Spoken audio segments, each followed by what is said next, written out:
আমার শপের সবচেয়ে দামি ঘড়ি কত? 32,500 টাকা। 32,500 টাকা। ভাই কি অবস্থা এখানে, একটু ডিটেইলস এটা বলেন। কিন্তু আমাদের শপের মোস্ট এক্সপেন্সিভ একটা ব্রিফকেস।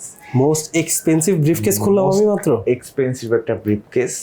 এইখানে প্রাইস রেঞ্জ শুরু হচ্ছে 13,500 থেকে 32,500 পর্যন্ত। শুরু 13,500 টাকা। 13,500 টাকা থেকে শুরু করে 32,500 পর্যন্ত এখানে প্রাইস রেঞ্জ। এখানে 3টা হাইলাইট ব্র্যান্ড আছে।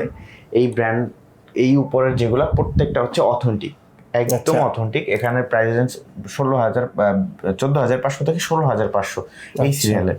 এখান থেকে শুরু 13,500 এবং কিন্তু প্রত্যেকটা প্রোডাক্টে এই এক্সপেরিয়েন্সের ব্রিফকেসে 20% ডিসকাউন্ট। 20% ডিসকাউন্ট। এটা কিন্তু হোয়াটসঅ্যাপে যোগাযোগ করতে পারেন, ভিডিও থেকে পেজ আছে টাইমারও, সরাসরি পেজেও যদি নক করেন আমি সরাসরি রিপ্লাই দেব। হোয়াটসঅ্যাপেও আমাকে পাবেন, জাস্ট স্ক্রিনশট দিয়ে ইনবক্স করে দেন। প্রত্যেকটা প্রোডাক্টের ওয়ারেন্টি পিরিয়ড কিন্তু 3 বছর। 3 বছর ওয়ারেন্টি। 3 বছর। আর সার্ভিস ফিজিক্যাল ড্যামেজ বাদে যে কোনো প্রবলেম আমরা 3 বছরের মেশিন সার্ভিস ওয়ারেন্টি দিই। 3 বছরের 3 বছর ফুললি স্টিল এন্ড এসএস এবং অটোমেটিক মুভমেন্ট সবগুলো। চমৎকার।